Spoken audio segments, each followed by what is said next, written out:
Louis C.K.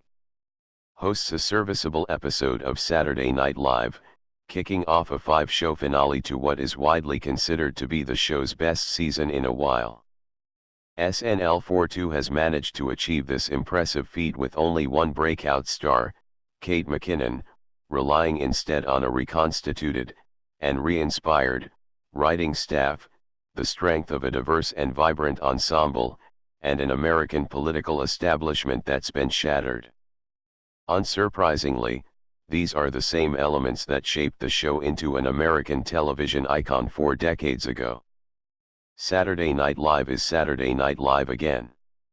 Which is not to say it's flawless. Making and watching live sketch comedy is not for perfectionists. There are the cracks and vulnerabilities that are inherent to the one-week production format. Still, as this bumpy Louis C.K. hosted episode proves, the show is worth following again, worth keeping up with, worth our time. As witnessed in his recently released Netflix special, 2017, Louis C.K. is back with brand new stand-up material, back where he started, on stage holding a microphone, telling jokes. Though this time around, he's traded his signature black t-shirt and jeans for a suit and tie. C.K.'s opening monologue gives us more of the new stuff. His stand-up has always been disquieting, but his new jokes are sharper, edgier than before. He fumbles and stumbles his way into matters of race. Why did the chicken cross the road? There was a black guy following him.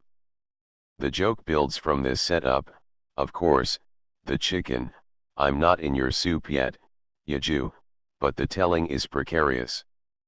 When CK talks about having sex with a goat, a trash can I can make love to, he doubles down on the audience's discomfort. I don't care that you're upset. I'm still getting the goat. CK ends his set on the topic of white privilege.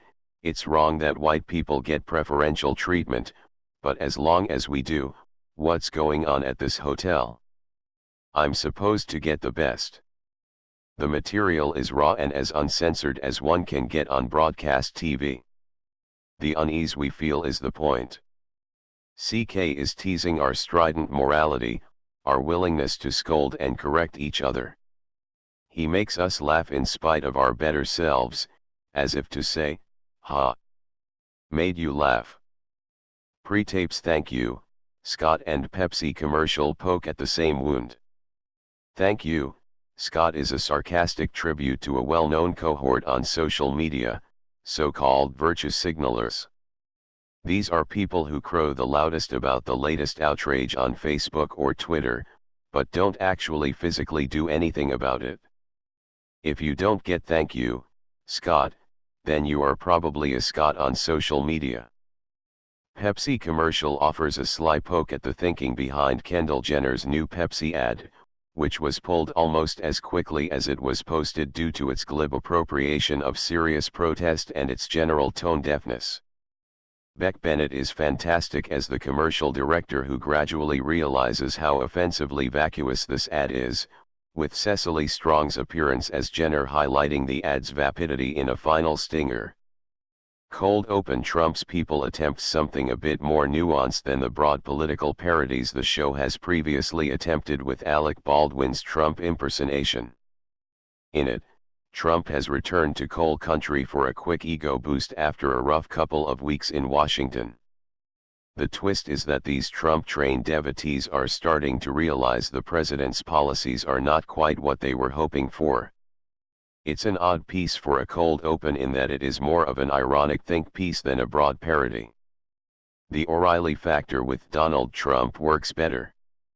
Not just because Baldwin's O'Reilly is so uncanny, better than his Trump, but because the sketch's premise is simpler, less nuanced and crafted to match the tone of Baldwin's parody.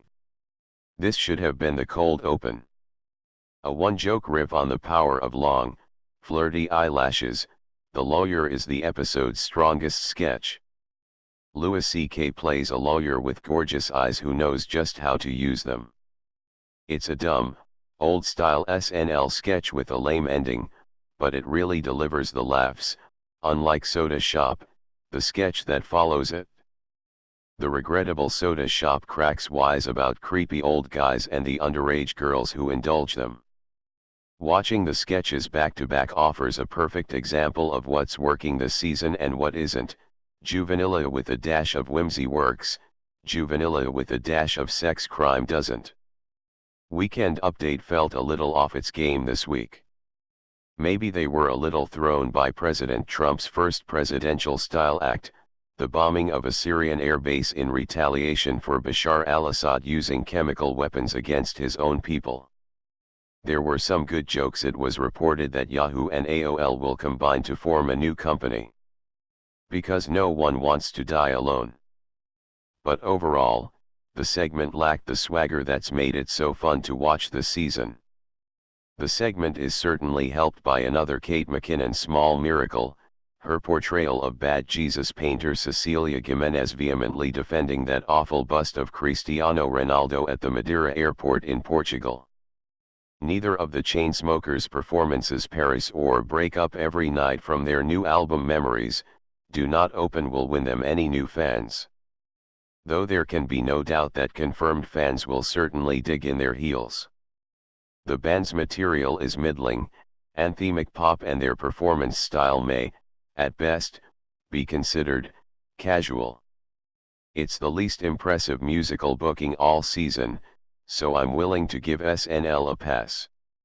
Birthday Clown, a pre-tape starring Louis C.K. and Bobby Moynihan, was good, playing a bit like an outtake from the show Louis, funny, simple, an absurd comedy of existential despair.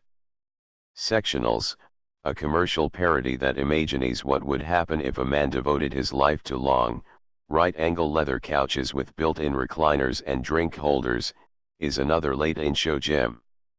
It is the preponderance of pieces like these that has given SNL deep content this season. And in turn, made the show can't miss television once again.